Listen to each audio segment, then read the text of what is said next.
There's something about the moon. It fascinates us, it haunts us, and now it's calling us back.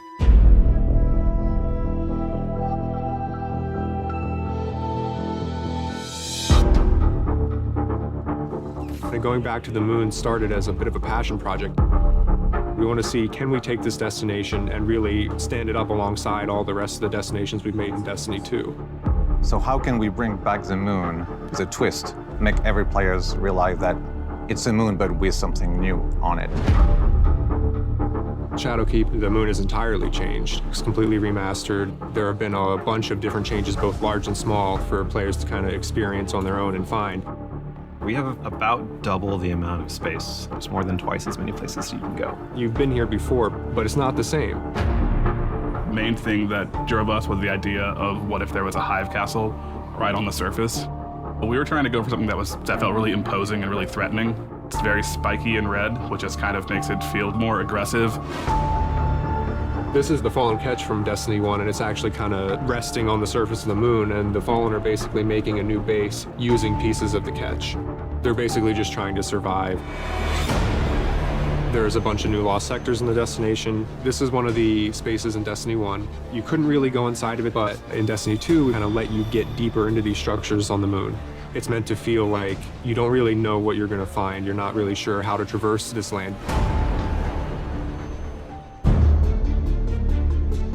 On the art side, it's got a completely rebuilt skybox. Every space has top to bottom new lighting. This is actually the first space that we relit. In D1, the lighting is a little bit more clean cut.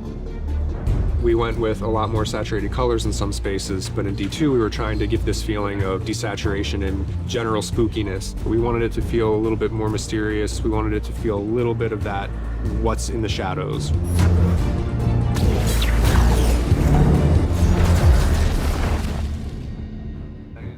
We're definitely respecting a lot of the secrets that started in D1, and we're exposing those and digging into them a lot more.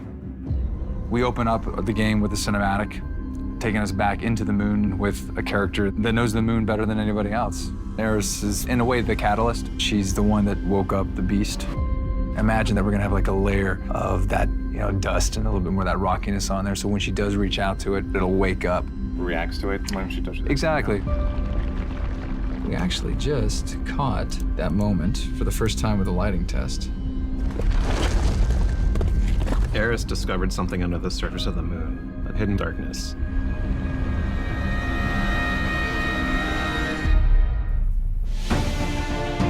There's so much we don't know about the moon. I think a lot of this release is about mystery. One of the things we really liked about the moon in Destiny 1 was that it brought in this element of spacefaring and the height of humanity, right? The height of where we landed as humans before the collapse. So there's a lot of stories that we're telling about the history of humanity here. The people that built the accelerator, the people that built all these structures on the moon, like what happened to them, where did they go?